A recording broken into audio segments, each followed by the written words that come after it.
Assalamualaikum warahmatullahi wabarakatuh. Kami dari kelompok 8 akan mempresentasikan hasil diskusi kelompok kami yang berjudul Analisis Strategi dan Perubahan Organisasi Mahasiswa dalam Menghadapi Tantangan Lingkungan Eksternal dan Internal. Bagaimana cara organisasi mahasiswa Anda menghadapi resistensi terhadap perubahan? Jawabannya melakukan komunikasi yang transparan. Komunikasi yang transparan adalah strategi yang digunakan untuk mengurangi resistensi ini. Komunikasi yang transparan berarti menyampaikan informasi secara jujur, terbuka, dan jelas kepada seluruh anggota. Hal ini melibatkan yang pertama menjelaskan alasan perubahan, yang kedua menyediakan informasi lengkap, yang ketiga menjawab pertanyaan, yang keempat mengajak partisipasi. Pertanyaan selanjutnya, siapa yang biasanya memimpin proses perubahan dalam organisasi mahasiswa Anda?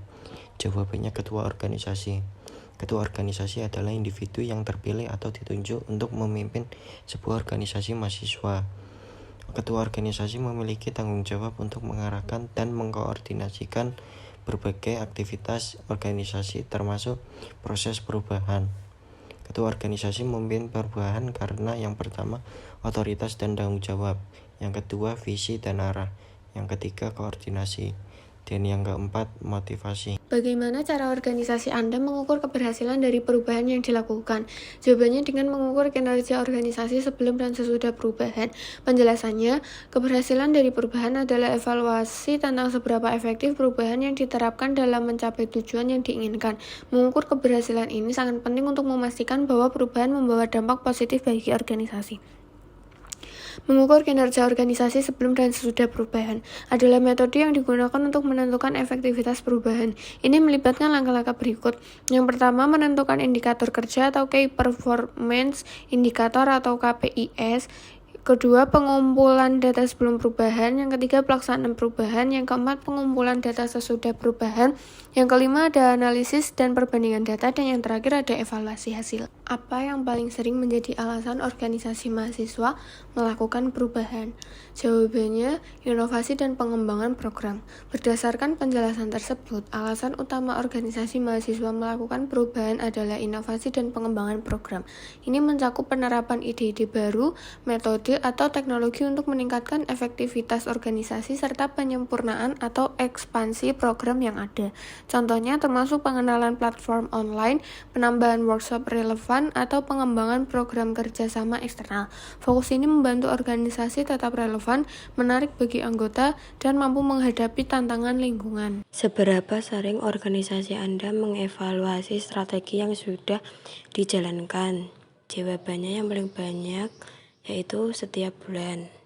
Menunjukkan bahwa organisasi melakukan evaluasi strategi dengan frekuensi bulanan. Berikut adalah beberapa aspek dan manfaat dari evaluasi bulanan. 1. Pemantauan progres. 2. Adaptasi cepat. 3. Penggunaan sumber daya yang efisien. 4. Keterlibatan dan komunikasi tim. 5. Pengembangan strategi berlanjutan. Apakah organisasi Anda pernah menggunakan analisis SWOT dalam perencanaan perubahan? Jawabannya yang paling banyak yaitu selalu. Menunjukkan bahwa organisasi secara konsisten menggunakan analisis SWOT dalam setiap inisiatif perencanaan perubahan. Berikut adalah beberapa aspek dan manfaat dari penggunaan analisis SWOT secara konsisten. 1. Identifikasi kekuatan dan kelemahan. 2. Pemanfaatan peluang. 3. Pengelolaan ancaman.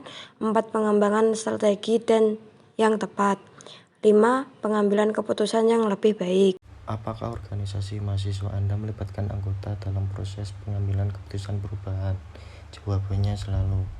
Bahwa organisasi mahasiswa secara konsisten dan terus-menerus melibatkan anggota dalam setiap proses pengambilan keputusan yang terkait dengan perubahan dalam organisasi.